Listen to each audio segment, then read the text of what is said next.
Bonjour, donc c'est toujours l'émission Machirib et vous avez avec vous donc Dr Youssef El Arti, donc gynécologue, andrologue, périnéologue et sexothérapeute. Ce sera des mini-capsules avec des questions pratiques en quelques minutes. Et notre premier thème, la toilette intime. Tellement de questions qu'on me pose sur Instagram. Comment faut-il la faire?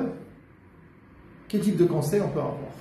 Alors premièrement, nos conseils pratiques, nous les gynécologues, premièrement, il faut éviter les gants, c'est-à-dire un gant de toilette intime, je vais l'utiliser, je vais me laver, tout ça il faut l'éviter parce que ça pullule de bactéries, ça macère la peau et c'est très mauvais. Deuxièmement, il faut savoir qu'on peut utiliser un savon doux, pH neutre et surtout sans parfum. Troisièmement, il faut rincer abondamment lorsqu'on termine notre toilette intime. Quatrièmement, il faut faire un nettoyage de devant vers l'arrière, c'est-à-dire on va nettoyer le bout du clitoris avec le méa urinaire, le méa vaginal et on arrive à l'anus, on peut nettoyer, mais jamais revenir parce qu'on peut bien sûr faire monter les germes de la marge anale au niveau du vagin.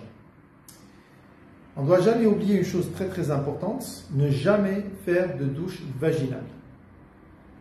Il ne faut jamais introduire le doigt et introduire une petite soluté et faire un nettoyage avec le doigt pour nettoyer son vagin. Ça c'est du n'importe quoi, c'est très délétère, c'est très très nocif. Il ne faut plus le faire, il ne faut pas le faire. Et à la fin, bien sûr, après le nettoyage, après cette toilette intime, on peut tamponner avec une serviette, mais sans frotter.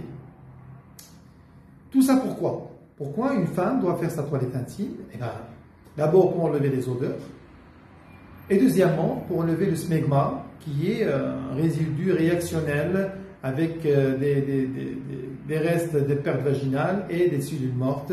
On trouve, c'est un enduit blanchâtre, on va le trouver au niveau des petites lèvres et plus ou moins des grandes lèvres. La fréquence de la toilette intime, ce qu'on préconise, ce qu'on conseille nos gynécologues, c'est une fois par jour, hein. Pas plus, ça ne sert à rien. Et 2 fois par jour lors de la phase des règles en général. Mais il y a une question qu'on me pose fréquemment, est-ce que je dois faire cette toilette intime avant mes rapports sexuels? Oui, de préférence. Est-ce que je peux la faire après le rapport sexuel? Ce n'est pas la peine, mais vous pouvez la faire. Donc, en conclusion, la toilette intime est très importante. Ne pas faire une douche intime vaginale. Rester à l'extérieur.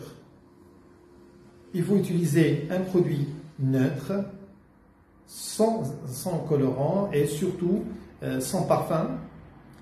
Et à la fin, j'ai oublié de le mentionner, évitez les protège-slips parce qu'ils sont vraiment délétères pour la peau.